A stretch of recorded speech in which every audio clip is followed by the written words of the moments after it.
Hello everyone, I am CA Vibhuti Narang. Welcome to our channel Voxcov Academy.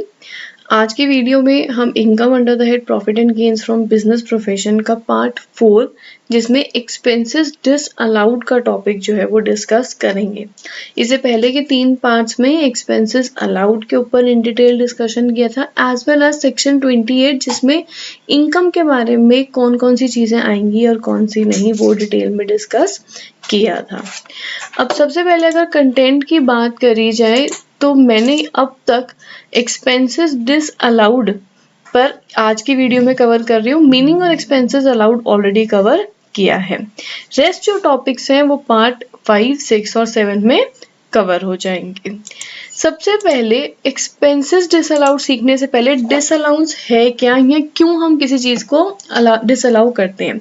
ये वो खर्चे हैं जो स्पेसिफिकली तो वैसे अलाउड होते हैं, nature wise income tax allow करता है बट किसी वजह से उसको डिसअलाउ करता है. मतलब कुछ टर्म्स एंड कंडीशंस अगर एग्री नहीं करी तो उनको डिसअलाउ कर दिया जाता है. यानी कि अगर वो नेट प्रॉफिट में ऑलरेडी आपने लेस कर रखे हैं तो उनको एड बैक करना होता है और प्रॉफिट आपका बढ़ जाता है. That means that the income tax department does not allow the benefit of such expenditure and the assessees are required to pay tax on such expenditure by adding it back to the net profit. तो अगर मान लेते हैं आपका एक expense 5000 का deduct करने के बाद नेट प्रॉफिट 50,000 आ रहा है, अगर वो डिसअलाउ हो गया इनकम टैक्स एक्ट के अकॉर्डिंग तो आपका प्रॉफिट 55,000 हो जाएगा. यानी कि उस एक्सपेंस के ऊपर आपको जो है टैक्स पे करना पड़ेगा. राइट.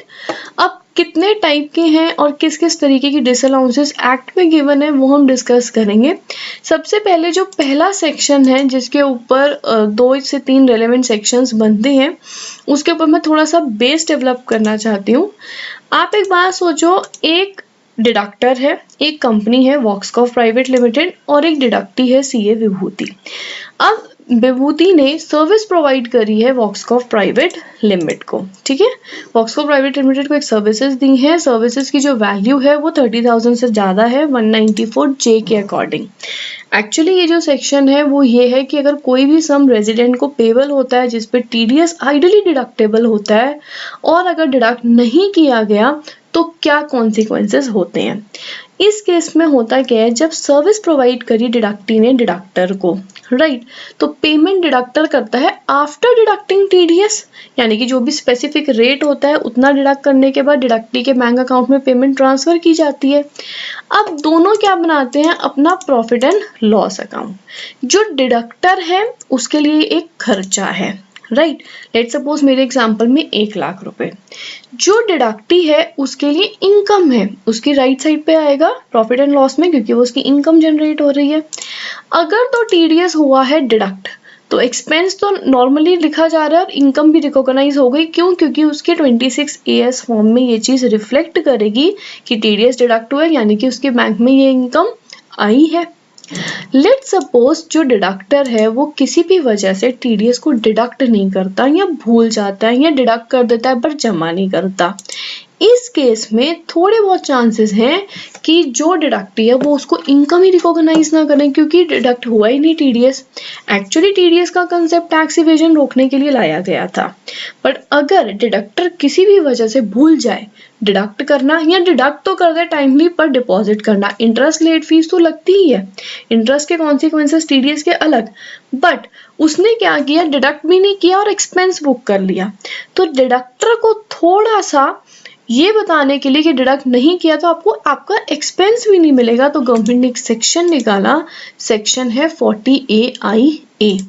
अब ये सेक्शन में 2 कंडीशंस हैं, ये 2 वजह से ऐसा हो सकता है कि आपको ये वाला section applicable to the deductor हो जाएगा. पहला ये है कि टैक्स डिडक्ट ही नहीं किया प्रीवियस ईयर एंडिंग से पहले. अब मान लेते हैं हमारे वाले एग्जांपल में वो 1 लाख रुपए जो था वो फाइनेंशियल ईयर 20-21 का था. अगर 31 मार्च 2021 तक भी टीडीएस डिडक्ट ही नहीं हुआ, ये तो पहला कॉन्सिक्वेंस हो गया. दूसरा, टीडीएस डिडक्ट तो हुआ, मतलब ऑन टाइम डिडक्ट हो गया या उसी फाइनेंशियल में डिडक्ट तो हुआ, पर due date of return filing तक भी टीडीएस डिपॉजिट नहीं हुआ. यानी कि अगर मान लेते हैं कि कंपनी था, कंपनी की अगर due date of return filing 31 अक्टूबर आ रही है तब तक भी अगर उन्होंने डिपॉजिट नहीं किया तो भी ये सेक्शन उनको क्या हो जाएगा, अट्रैक्ट।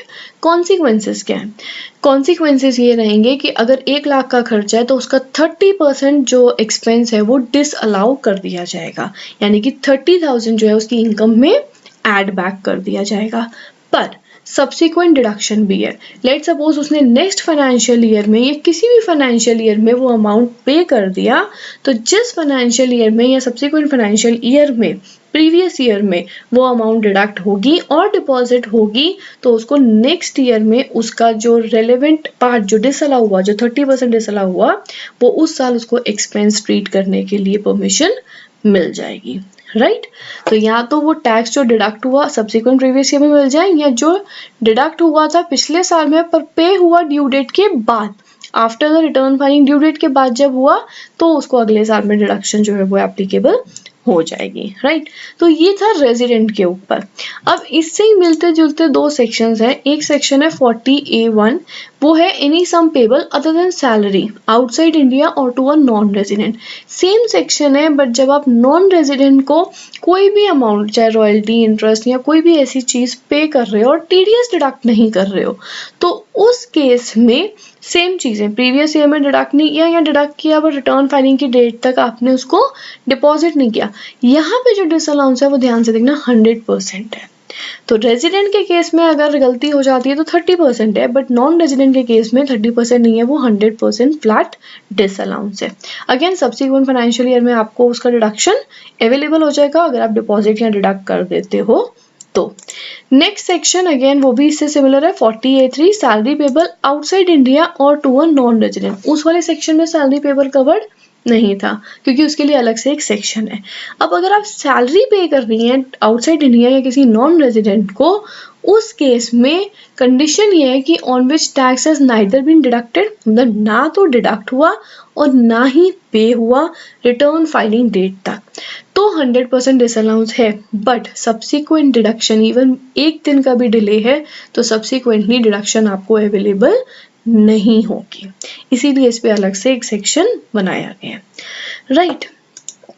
अब जो हमें नेक्स्ट देखना है वो है कि अगर हम पेमेंट करते हैं रिलेटिव्स को, अब रिलेटिव्स की डेफिनेशन अगली स्लाइड में देखेंगे, बट कहता क्या है सेक्शन ये कि अगर कोई गुड सप्लाई कर रहा है एक पर्सन किसी स्पेसिफाइड रिलेटिव्स को, राइट। अब वो गुड्स हो सकते हैं, कोई भी तरीके की फैसिलिटी हो सकती है, कोई सर्विस हो सकती है, वो प्रोवाइड हो रही है या कोई खर्चों की, और वो जो रिलेटिव है वो उन एक्सपेंसेस की पेमेंट भी कर रहा है आपको, मतलब जो एसएससी है टैक्स पेयर है उसको, जिसकी बुक्स के बारे में भी बात की जा रही है। उस केस में जो असेसिंग ऑफिसर होता है वो उस एक्सपेंस को डिसअलाउ कर सकता है अगर वो फेयर मार्केट वैल्यू से ज्यादा है या बिजनेस की नीड नहीं थी फिर भी वो खर्चा किया गया, मतलब एक्चुअल नीड ऑफ बिजनेस से भी ज्यादा है, एक्सेसिव है और अनरीजनेबल है, मतलब मानने योग्य नहीं है कि वो खर्चा एक्चुअली था भी या नहीं। लेट सपोज एक प्रोडक्ट कोई सर्विस दे रहे हैं, मार्केट में वो 8,000 में ही मिल सकती है बट रिलेटिव को हम 12,000 में दे रहे हैं, तो फेयर मार्केट वैल्यू उसकी कितनी है 8,000। आपने क्या किया, अपनी इनकम कम करने के लिए 12,000 रुपीज में उसको शो किया, तो वो 4,000 या एक्सेसिव वैल्यू जो अनरीजनेबल है, जो एसएससी नहीं मान रहा, जो असेसिंग ऑफिसर को नहीं लगता कि वो रीजनेबल है या बुक्स में इतना अमाउंट रेलेवेंट नहीं है, तो ये सेक्शन उस केस में अट्रैक्ट होता है। बट रिलेटिव्स की डेफिनेशन क्या है, इंडिविजुअल के केस में अगर हस्बैंड है तो वाइफ, वाइफ है तो husband, that is spouse, brother sister, linear ascendant मतलब फादर, ग्रैंडफादर, मदर, इस तरीके से अपवर्ड, एंड लीनियर डिसेंडेंट मतलब आपके children, sons, daughter, daughter in law, जो लीनियर डिसेंडेंट रहेंगे। फर्म है तो पार्टनर या उनके रिलेटिव्स, एचयूएफ है तो मेंबर्स और उनके रिलेटिव्स, कंपनी है तो डायरेक्टर्स और उनके रिलेटिव्स, और कोई और पर्सन है जिसका सब्सटैंशियल इंटरेस्ट है। अब सब्सटैंशियल इंटरेस्ट मतलब 20% या ज्यादा उसमें शेयर होल्डिंग कंपनी में या कहीं भी रहती है, तो उस केस में आपका रिलेटिव्स की डेफिनेशन में वो आ जाते हैं। नेक्स्ट हमें समझना है, ये बहुत ही इंपॉर्टेंट सेक्शन है इन एवरी एस्पेक्ट, मतलब बहुत जल्दी अट्रैक्ट होता है। बहुत से ऐसे टॉपिक्स थे जो एक्सपेंसेस अलाउड के थे बट वहां पे ये सेक्शन अट्रैक्ट हो जाता था। अभी समझाने के बाद मैं एक दो एग्जांपल दूंगी। सेक्शन क्या कहता है कि कोई भी एसएससी है, कोई भी वो खर्चा कर रहा है, पेमेंट जो है सिंगल या एग्रीगेट हो रही है किसी एक इंसान को, काफ़ी कंडीशंस हैं, ठीक है, किसी एक इंसान को एक ही पर्टिकुलर दिन में और अदरवाइज देन एन अकाउंट पे चेक या ड्राफ्ट या इलेक्ट्रॉनिक क्लियरिंग सिस्टम, मतलब नेट बैंकिंग या मोबाइल बैंकिंग, इन सब चीज़ों के अलावा अगर आपका बेयरर चेक है या क्रॉस चेक है या कैश पेमेंट्स है, तो इन 3 केसेस में अगर एक दिन में 10,000 से ज़्यादा आप कैश का ट्रांजैक्शन कर रहे हो तो वो एक्सपेंडिचर आपका डिसअलाउ कर दिया जाएगा। ये लिमिट 35,000 है अगर गुड्स ट्रांसपोर्ट एजेंट है, जीटीए का काम है। क्यों? क्योंकि जनरली जो जीटीए होते हैं उनका मोस्टली जो खर्चे होते हैं ना वो कैश में ही होते हैं, राइट, चाहे वो रिपेयर एंड मेंटेनेंस है, चाहे जो उनके ड्राइवर्स होते हैं उनका आउट स्टेशन रहना और वहाँ पे खाना पीना रहना सब कैश का होता है, तो उस केस में उनकी लिमिट कैश की 35,000 है per day. But normally her business के केस में वो 10,000 है। अभी हमने कोई एसेट परचेज किया, अगर वो 10,000 से ज़्यादा होता, कोई परचेजेस ऑफ गुड्स हैं अगर वो 10,000 से ज़्यादा हो जाए एक दिन में एक ही इंसान से, और वो other than banking transaction ECS या फिर अकाउंट पे चेक के अलावा हो रही है, तो वो डिसअलाउ हो जाती है, ठीक है। अब इस केस में थोड़ी सी एग्जाम्पल समझते हैं। लेट सपोज पर्सन ए ने पर्सन बी को पेमेंट करी है 8,000 की कैश में। अब 8,000 की कैश में की है, मतलब 10,000 से लिमिट में है, तो वो एक्सपेंस अलाउ हो जाएगा। एग्जाम्पल टू में पेमेंट करी है through a cross cheque, right, cross cheque या बेयरर चेक या कैश में। अब पेमेंट कितनी है? 80,000 की, तो वो क्या हो जाएगी हमारे लिए? डिसअलाउ। एग्जाम्पल थ्री में क्या हुआ है कि पेमेंट पर्सन ए ने पर्सन बी को करी है 20/7/2021 को, मतलब 20 जुलाई को 10,000 की, और सेम डे पे यानी कि 20 जुलाई को 10,000 पे पर्सन सी को किया है। तो इन अ सिंगल डे 2 अलग अलग पर्सन को कैश में हुई है, तो ये अलाउड है क्योंकि सेम पर्सन को नहीं है। लेट सपोज इसी को अगर हम कंसिडर करें, सेम पर्सन, अब पर्सन सेम है, पर्सन कौन है? Person B. उस केस में पेमेंट हुई है 20 तारीख को 10,000, 21 तारीख को 10,000, तो एक्सपेंस अलाउड डेज है। लेट सपोज 20 तारीख को ही पर्सन ए ने पर्सन बी को जो पेमेंट करी थी वो सुबह थी 5,000 और शाम को थी 6,000, तो इन अ पर्टिकुलर डे वो कितना हो गया? 11,000, तो वो क्या हो जाएगा? Disallow, right. इसमें ना कुछ एक्सेप्शंस हैं। अब एक्सेप्शंस होते हैं रूल 6 डीडी के अंदर। ये है वो पेमेंट्स जो 40A3 में काउंट नहीं की जाएंगी। ये कौन सी है? पहली है, अगर गवर्नमेंट या बैंक या फाइनेंशियल इंस्टीट्यूशन को आप कुछ पेमेंट कर रहे हो, चाहे वो म्यूनिसिपल टैक्सेस हैं, जीएसटी, इनकम टैक्स, कोई भी ऐसा उनका पेमेंट है, तो वो कैश में जाएगा क्योंकि हम वैसे ही हम गवर्नमेंट को ही दे रहे हैं, तो वो डिसअलाउ नहीं होगा। सेकंड है कि अगर आपको पेमेंट करनी पड़ रही है कोई ऐसे दिन जहाँ पे बैंकिंग चैनल क्लोज्ड है, यानी कि 26 जनवरी, 15 अगस्त या 2 अक्टूबर, इस टाइप की कोई भी नेशनल हॉलीडे पड़ जाती है, तो भी अगर उस दिन पे आपको इमरजेंसी में कोई पेमेंट करनी पड़ती है कैश में, तो वो अलाउड है। कोई ऐसी प्लेस जहाँ पे बैंकिंग फैसिलिटी इतनी अच्छे से अवेलेबल नहीं है, मतलब कोई रूरल एरिया है, कोई विलेज है जहाँ पे इतनी अच्छे से बैंकिंग फैसिलिटी अवेलेबल नहीं है, तो भी वो अलाउड हो जाएगी। इसके अलावा जो इस लिस्ट में आता है वो है कोई भी टर्मिनल बेनिफिट्स, यानी कि रिटायरमेंट बेनिफिट्स, ग्रेचुटी वगैरह के, बट वो भी आप 50,000 तक का ही कैप है, मतलब 50,000 से ऊपर कैश में आप उसको नहीं कर सकते। आप किसी एम्प्लॉई को पेमेंट करना चाहते हो जो टेम्पररी कहीं और प्लेस्ड है, राइट, मान लेते हैं वो 15 डेज के लिए अभी फिलहाल पुणे में अगर वो काम कर रहा है, उसको किसी भी ऐसे रूरल एरिया पे उसकी 20 डेज या 1 मंथ के लिए कोई प्रोजेक्ट चल रहा है जहाँ पे उसको अपनी सर्विसेज रेंडर करनी है, बट वहाँ पे बैंक अकाउंट उसका नहीं है, तो अब उस केस में वो क्या करेगा? वो आपका चेक ले जाके वहाँ पे तो विड्रॉ नहीं कर सकता ना, उसके पास बैंक अकाउंट ही नहीं है। तो उस केस में भी गवर्नमेंट ने कहा है कि अगर वो मिनिमम 15 दिन से ज़्यादा है या कभी वो शिप से कहीं और जा रहा है, बाहर जा रहा है आउट ऑफ इंडिया शिप के थ्रू, तब भी उस केस में भी अगर आप उसको कैश देते हो तो भी वो एक्सपेंडिचर क्या होगा? अलाउड। इसके अलावा अगर आप कुछ इन टाइप के परचेज कर रहे हो, like agriculture products, forest, fish products, poultry products, dairy products, animal products या products without the aid of power, तो इन चीज़ों की अगर आपकी कोई भी परचेज है तो भी वो इन कैश आपको 10,000 से ज़्यादा अलाउड रहेगी, राइट। अब एक इम्पॉर्टेंट सेक्शन है जो कि है सेक्शन 43B, जिसके बारे में पार्ट 3 जो था उस पर मैंने हल्का सा डिस्कशन किया था, और ये कहा था कि कुछ डिडक्शन आपको एक्रूअल बेसिस पे नहीं, एक्चुअल पेमेंट बेसिस यानी कि कैश बेसिस पर ही 100% अलाउ किए जाते हैं।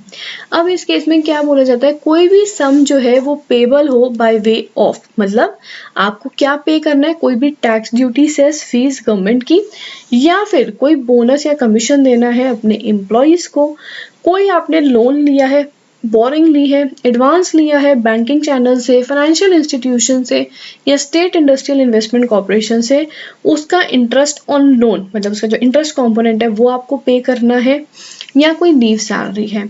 इन सब चीज़ों की जब आप एक्चुअली में पेमेंट करते हो ना, तभी आपको डिडक्शन जो है वो अवेलेबल करवाई जाती है, अदरवाइज डिडक्शन अवेलेबल नहीं होती।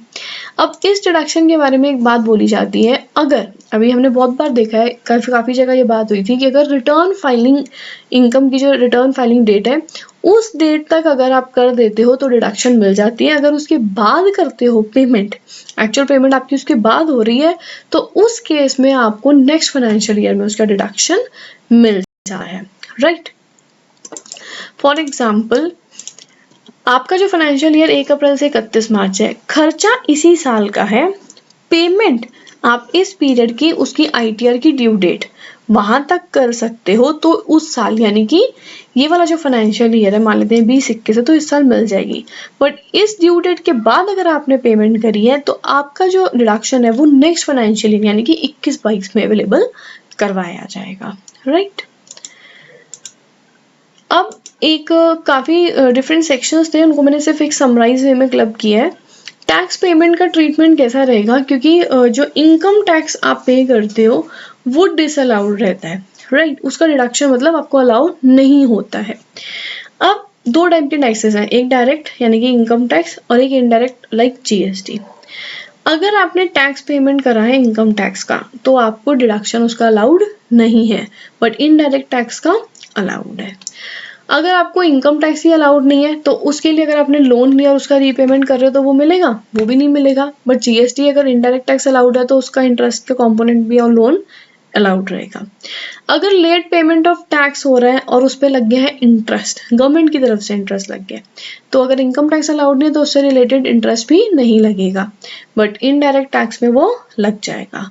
रिफंड मिलती है इनकम, अगर मान लो रिफंड आ रहा है आपको गवर्नमेंट से, तो जब इनकम ही अलाउड नहीं थी तो उसका रिफंड भी इनकम ट्रीट नहीं होगा, बट इनडायरेक्ट टैक्स में वो इनकम ट्रीट कर लिया जाएगा। कोई पेनल्टी या फाइन है वो दोनों केसेस में अलाउड नहीं है, चाहे वो डायरेक्ट हो चाहे वो इनडायरेक्ट हो, वो अलाउड नहीं है। कोई भी लीगल या रिटर्न फाइलिंग फीस अगर आपको देनी पड़ रही है तो वो दोनों तरफ अलाउड है, मतलब केस अगर कोई केस कंपनी में चला गया है, कोई लीगल फीस आप उस केस में इंकर कर रहे हो तो वो आपको अलाउड है। रिफंड पे इंटरेस्ट मिल रहा है तो दोनों केसेस में किस में चला जाता है, वो अदर सोर्सेस के अंदर, राइट। इनकम टैक्स के ऊपर जनरली ये डिडक्शन अलाउड नहीं रहती, क्योंकि इनकम आपने कमाया है, वो बिजनेस का एक्सपेंस आपका नहीं होता, तो इसलिए जनरली वो अलाउड नहीं रहती। तो आज की वीडियो का जो टॉपिक है वो अगेन मेरी वेबसाइट पे बेसिक्स ऑफ इनकम टैक्स में अवेलेबल है, तो वहाँ पे जाके इसकी पीपीटी का पीडीएफ जो है वो आपको अवेलेबल हो जाएगा, वहाँ से आप जाके डाउनलोड कर सकते हो और रीड कर सकते हो। आप वॉक्सकॉव अकेडमी को फॉलो कर सकते हो फेसबुक, इंस्टाग्राम, ट्विटर, लिंक्डइन, और सब्सक्राइब कर सकते हो मेरे इस चैनल को for future updates and notifications. Thank you very much.